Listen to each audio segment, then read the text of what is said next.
Assalam alaikum wa rahmatullahi wa barakatuh.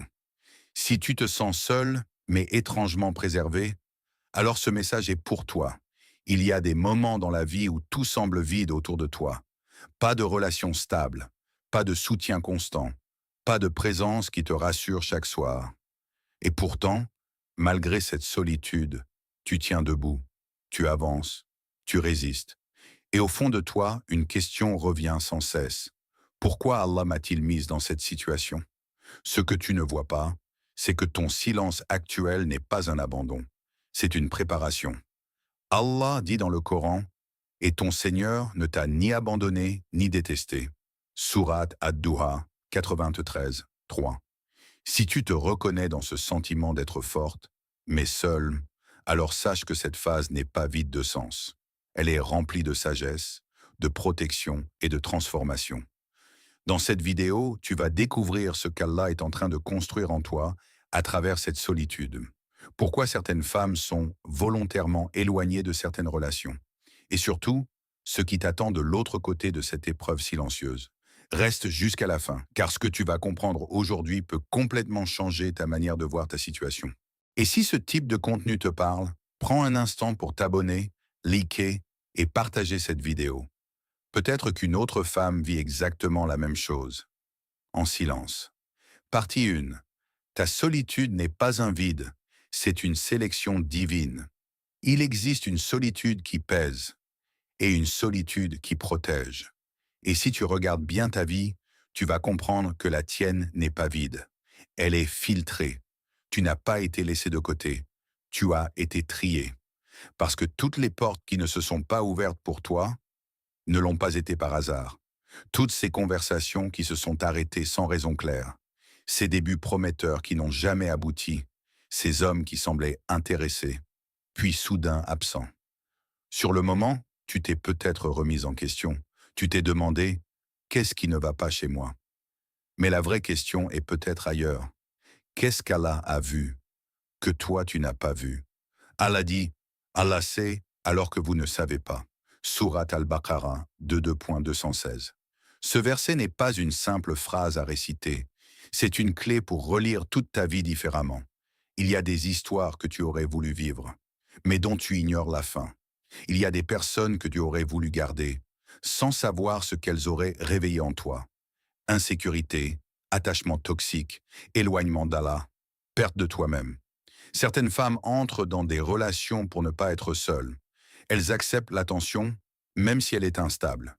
Elles tolèrent des comportements qui, au fond, les abîment. Et au début, elles ont ce que toi tu n'as pas. Une présence, des messages, une illusion de compagnie. Mais quelques mois plus tard, elles se retrouvent avec des blessures que personne ne voit. Toi, tu n'as peut-être pas eu cette histoire, mais tu n'as pas non plus ces cicatrices. Ce que tu appelles manque est peut-être une protection invisible. Regarde honnêtement. Combien de fois quelque chose s'est arrêté dans ta vie sans que tu comprennes pourquoi? Combien de fois tu t'es attaché un peu, puis tout s'est coupé net, comme si quelque chose venait interrompre ce lien avant qu'il ne devienne trop profond? Ce n'est pas toujours un rejet. Parfois, c'est une barrière placée par Allah. Parce que tout le monde n'a pas accès à toi, pas à ton cœur, pas à ton énergie, pas à ta paix.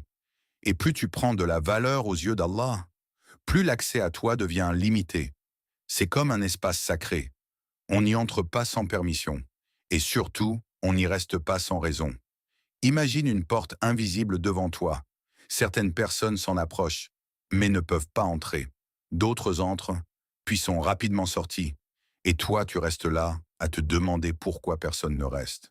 Mais tu ne vois pas la main qui gère ses entrées et ses sorties. Tu ne vois pas ce qui t'a été évité. Parce que parfois, le plus grand bienfait n'est pas ce qu'Allah te donne, mais ce qu'il te retire.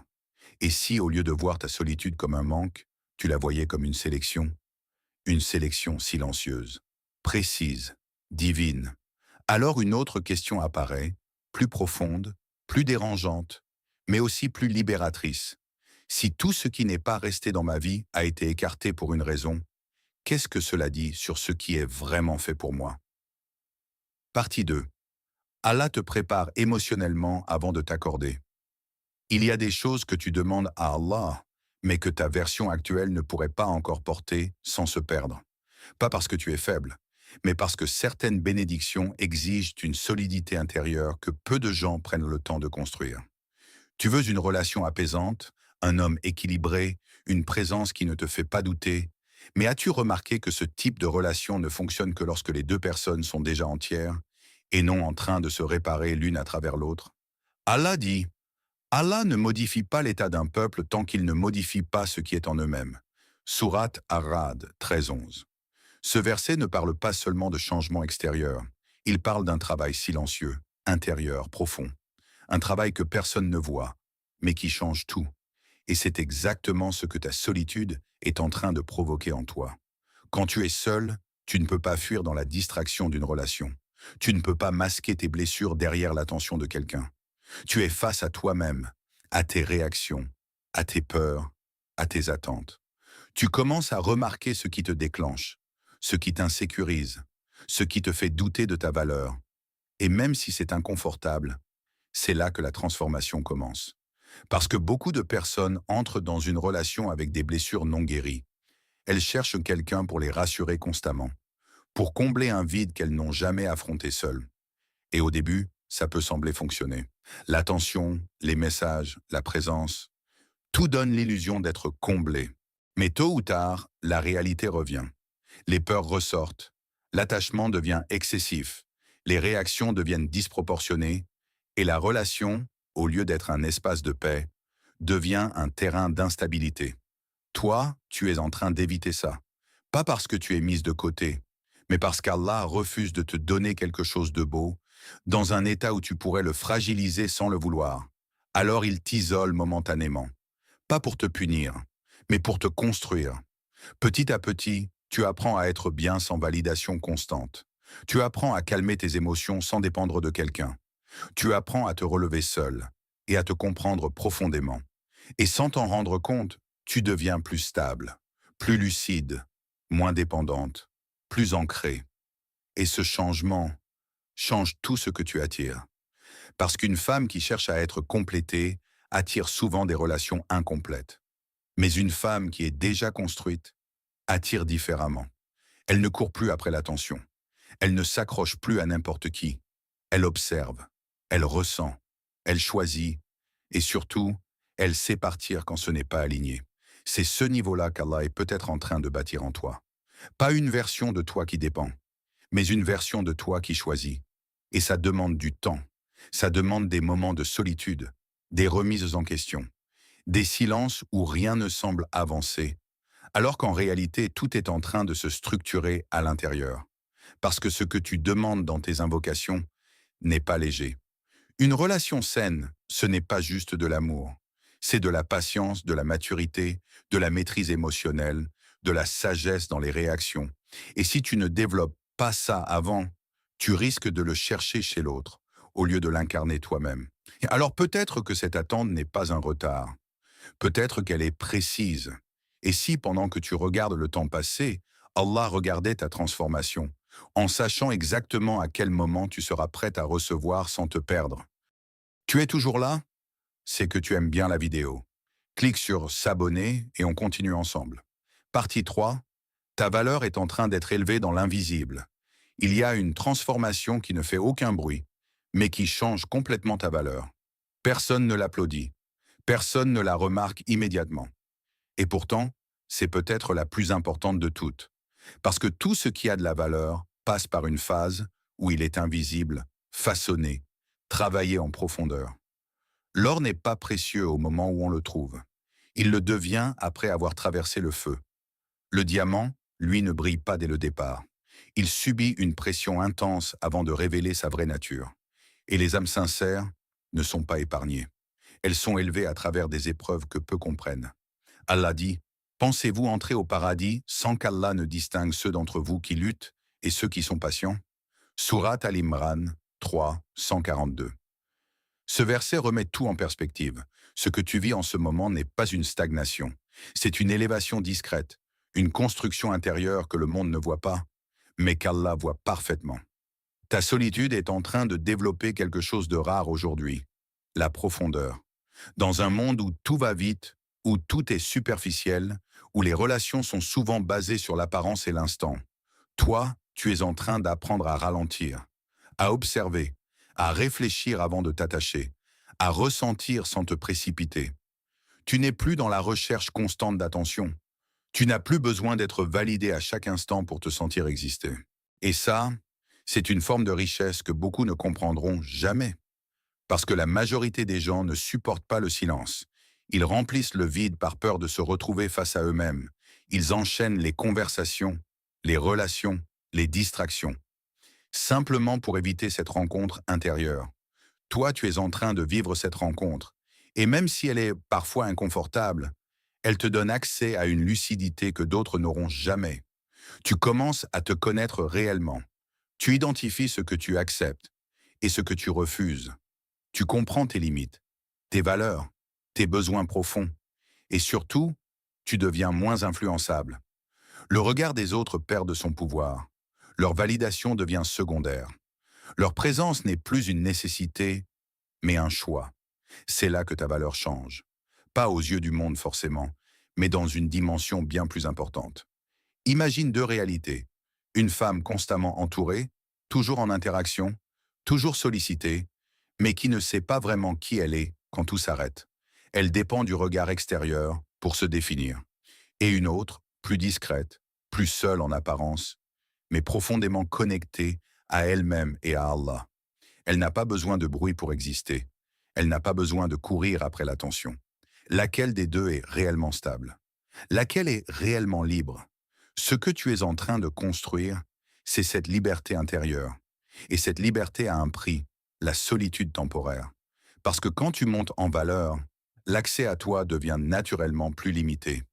Tu ne peux plus te permettre n'importe quelle présence, n'importe quelle conversation, n'importe quelle énergie autour de toi. Pas par arrogance, mais par lucidité. Parce que tu sais maintenant ce que coûte une mauvaise connexion. Ta paix. Alors, sans même t'en rendre compte, tu deviens plus sélective, plus exigeante, plus consciente. Et c'est exactement pour ça que tout le monde ne reste pas. Parce que tout le monde n'est pas aligné avec la personne que tu es en train de devenir. Mais laisse-moi te poser une question plus profonde. Si ta valeur est réellement en train d'augmenter dans l'invisible, es-tu prête à accepter que moins de personnes aient accès à toi, mais que celles qui restent soient enfin à la hauteur de ce que tu es devenu? Partie 4. Allah protège ton cœur d'attachements inutiles. Il y a des liens qui apaisent et d'autres qui consomment sans que tu t'en rendes compte. Au début, tout semble normal. Une présence, des échanges, une connexion qui se crée doucement. Rien d'excessif, rien de clairement toxique. Juste assez pour que ton cœur commence à s'ouvrir. Juste assez pour que tu t'attaches. Et c'est souvent là que tout se joue. Parce que tous les attachements ne sont pas faits pour durer. Et surtout, tous ne sont pas faits pour te rapprocher d'Allah. Allah dit, le jour où ni les biens ni les enfants ne seront d'aucune utilité, sauf celui qui vient à Allah avec un cœur saint. Sourate Ash-Shu'ara 26, 88 à 89. Un cœur saint, c'est un cœur qui n'est pas envahi par des dépendances, des obsessions ou des attachements qui prennent plus qu'ils ne donnent. Et parfois, sans t'en rendre compte, tu étais en train de t'attacher à quelque chose qui aurait troublé cet équilibre. Peut-être que cette personne occupait de plus en plus tes pensées. Peut-être que ton humeur dépendait de ses messages. Peut-être que ton énergie changeait en fonction de sa présence ou de son absence. Ce n'était pas forcément mauvais au départ, mais progressivement, ce lien prenait de la place. Trop de place, et puis, tout s'est arrêté, sans explication claire, sans fermeture nette, comme si quelque chose avait été coupé, sans que tu comprennes pourquoi. Et c'est ça qui fait le plus mal. Pas seulement la perte, mais l'incompréhension. Tu revis les moments, tu analyses les détails, tu cherches l'erreur. Tu te demandes ce que tu aurais pu faire différemment. Pourquoi ça n'a pas continué? Pourquoi ça s'est arrêté comme ça?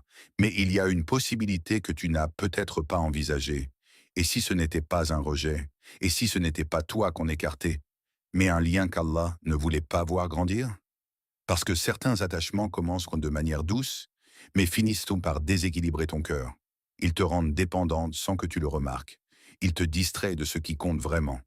Ils prennent ton attention, ton temps, ton énergie. Et surtout, ils peuvent, lentement, te détourner de ta relation avec Allah. Pas de manière évidente, mais subtilement. Moins de concentration dans tes prières, moins de sincérité dans tes invocations, plus de pensée tournée vers la création que vers le Créateur. Et ça, c'est un glissement dangereux. Alors parfois, par miséricorde, Allah coupe ce lien. Pas après qu'il t'ait détruite, mais avant que tu t'y perdes complètement. Avant que ton cœur ne s'y attache au point d'en souffrir profondément. Avant que cela ne laisse des traces difficiles à effacer. Ce retrait soudain que tu n'as pas compris était peut-être une forme de protection, une interruption divine. Parce que ton cœur a une valeur immense. Et tout le monde ne peut pas y rester. Pas tout le monde ne peut y entrer profondément. Pas tout le monde ne mérite d'y laisser une empreinte. Et parfois, même toi, tu ne vois pas le danger d'un lien au moment où il commence. Tu vois le potentiel. Tu ressens l'émotion. Tu espères quelque chose. Mais Allah voit la finalité. Il voit ce que cette relation deviendrait après quelques mois, après quelques années. Il voit ce que ça ferait à ta foi, à ta paix intérieure, à ton équilibre. Et dans sa sagesse, il choisit de ne pas te laisser aller jusqu'au bout. Même si, sur le moment, tu ne comprends pas. Alors, au lieu de te demander uniquement pourquoi ça s'est arrêté, essaie de regarder différemment. Qu'est-ce que ce lien faisait naître en moi? Est-ce qu'il me rapprochait vraiment d'Allah ou est-ce qu'il prenait sa place dans mon cœur? Et surtout, si cette personne était restée, serais-je aujourd'hui plus en paix ou plus perdu? Partie 5. Ce que tu attends est aussi en train d'être préparé. Tu regardes ta vie et tu as l'impression que rien n'avance dans ce domaine précis. Comme si tout était en pause. Comme si le moment n'arrivait jamais. Mais ce que tu ne vois pas, c'est que pendant que toi tu attends, quelque chose d'autre est en train d'avancer ailleurs. Parce que tu n'es pas la seule dans cette histoire. Tu fais des invocations. Tu demandes à Allah une personne sincère, stable, pieuse, respectueuse. Tu imagines quelqu'un qui te comprend, qui te protège, qui t'apaise. Mais cette personne, elle n'apparaît pas par magie. Elle est, elle aussi, en train de vivre quelque chose. Allah dit, et peut-être que vous détestez une chose alors qu'elle est un bien pour vous. Sourate Al-Baqarah 2.216. Ce verset prend un sens encore plus profond quand tu réalises que ton retard apparent est peut-être une coordination parfaite. Parce que ce que tu attends doit être prêt. Et pour être prêt, il doit passer par son propre processus. Peut-être que cet homme que tu espères n'est pas encore celui que tu pourrais respecter aujourd'hui. Peut-être qu'il est encore en train d'apprendre, de se corriger, de tomber et de se relever. Peut-être qu'il doit traverser certaines épreuves pour devenir plus responsable, plus conscient, plus proche d'Allah. Et si vous vous étiez rencontrés avant tout ça, qu'est-ce qui se serait passé? Peut-être que vous vous seriez mal compris. Peut-être que vous auriez déclenché vos blessures respectives. Peut-être que ce qui aurait pu être beau se serait terminé par une déception. Parce que le problème n'est pas toujours la personne. Parfois, c'est le moment. Un bon lien au mauvais moment peut devenir une mauvaise histoire, alors qu'un bon lien au bon moment devient une bénédiction stable. Et c'est là que le timing d'Allah dépasse tout ce que tu peux imaginer. Tu vois un délai, lui voit une synchronisation, tu ressens un manque, lui construit une rencontre. Tu penses être seul dans l'attente, alors qu'en réalité, deux chemins sont en train de se préparer pour se croiser au bon instant. Et ce moment précis ne peut pas être forcé, parce que s'il arrive trop tôt, il te dépasse. Et s'il arrive trop tard, il perd de son sens. Mais quand il arrive au moment exact, il s'aligne avec qui tu es devenu. C'est pour ça que certaines rencontres semblent naturelles, fluides, évidentes. Comme si tout s'emboîtait sans effort. Parce qu'elles n'ont pas été précipitées, elles ont été préparées. Alors oui, l'attente peut être lourde. Surtout quand tu vois d'autres personnes avancer, se marier, construire. Mais tu compares peut-être des histoires qui n'ont pas le même timing, ni le même destin. Ce que tu demandes à Allah n'est pas léger. Tu ne demandes pas juste une présence. Tu demandes une paix, une stabilité, une protection émotionnelle et spirituelle. Et ce type de bénédiction ne se donne pas à moitié. Alors pendant que tu regardes le silence autour de toi, pose-toi une autre question. Et si quelque part, sans que tu le saches, la personne que tu attends était elle aussi en train d'apprendre à devenir la réponse à tes invocations? Partie 6. Ta relation avec Allah devient ta plus grande force. Il y a un moment précis dans la solitude, où quelque chose bascule. Au début, tu ressens surtout le manque, le silence, l'absence. Tu regardes autour de toi et tu vois les autres avancer, partager, construire. Et toi, tu es là, seul avec tes pensées. Puis progressivement, ce silence change de nature. Il ne disparaît pas, mais il devient habité. Parce que quand les gens se retirent, volontairement ou non, il ne reste plus qu'une seule présence constante. Une présence que beaucoup négligent quand tout va bien, mais qui devient évidente quand tout le reste s'efface. Allah. Allah dit, c'est par le rappel d'Allah que les cœurs se tranquillisent. Surat Ar-Ra'd 13-28. Ce n'est pas une théorie, c'est une réalité que tu commences peut-être à ressentir. Parce que dans cette phase où tu es moins distraite par les relations, les conversations, les attentes humaines, ton cœur devient plus disponible, plus réceptif. Tes invocations changent. Elles ne sont plus mécaniques. Elles deviennent profondes, sincères, presque urgentes parfois. Tu ne parles plus à Allah par habitude, mais par besoin réel. Et dans ces moments-là, il se passe quelque chose de particulier. Tu te sens entendu, même sans réponse immédiate. Tu te sens apaisé, même sans solution visible. Tu te sens accompagné, même dans une pièce vide. C'est ça, le début d'une connexion réelle. Une connexion qui ne dépend pas des gens. Une connexion qui ne disparaît pas quand quelqu'un s'éloigne. Une connexion qui reste, même quand tout le reste change. Et plus ce lien se renforce, plus ta perception de la solitude évolue. Tu n'es plus seul de la même manière. Parce que tu sais que tu peux te tourner vers Allah à n'importe quel moment. Sans filtre, sans peur d'être jugé, sans crainte d'être ignoré. Et ça, aucune relation humaine ne peut te l'offrir de manière constante. Les humains changent. Ils se rapprochent, puis s'éloignent. Ils promettent, puis oublient. Ils aiment, puis doutent. Mais Allah reste. Et une femme qui ancre son cœur dans cette réalité devient différente. Elle ne s'attache plus de manière déséquilibrée. Elle ne s'effondre plus au moindre manque. Elle ne cherche plus désespérément quelqu'un pour combler ce qu'elle a déjà trouvé auprès d'Allah. Elle peut aimer, oui. Elle peut s'attacher, oui, mais sans se perdre. Parce que sa stabilité ne dépend plus uniquement d'une présence humaine. Elle dépend d'un lien bien plus solide. Et c'est ce lien qui devient sa force. Une force silencieuse mais profonde. Une force qui fait qu'elle peut traverser des absences sans se briser. Qu'elle peut patienter sans paniquer. Qu'elle peut faire confiance, même sans tout comprendre. Parce qu'au fond, elle sait une chose. Même si les gens ne sont pas là, Allah, lui, ne l'a jamais quitté. Et peut-être que c'est ça, le cœur du message. Peut-être que cette solitude que tu ressens aujourd'hui n'est pas juste une phase à supporter, mais une invitation. Une invitation à construire une relation avec Allah tellement forte que plus rien, ni personne, ne pourra jamais te faire sentir vide à nouveau. Alors regarde ta situation autrement. Et si ce vide apparent était en réalité un espace qu'Allah a libéré pour se rapprocher de toi? Si tu es arrivé jusqu'ici, alors ce message n'est pas un hasard. Ta solitude n'est pas une erreur. Ce n'est pas un oubli. Ce n'est pas une injustice. C'est une phase. Une phase où Allah te protège, te façonne, t'élève. En silence. Tu n'es pas en retard. Tu es en préparation. Peut-être que tu ne vois pas encore le tableau complet. Peut-être que certaines nuits sont lourdes. Certains moments sont difficiles. Mais rappelle-toi toujours, Allah est doux envers ses serviteurs. Surat Ash-Shura 42-19. Ce que tu vis aujourd'hui a un sens. Et un jour, tu regarderas en arrière et tu comprendras pourquoi tout devait se passer ainsi. Alors ne doute pas de ta valeur. Ne précipite pas ton destin. Ne laisse pas la solitude te faire accepter ce qui n'est pas fait pour toi. Reste ferme.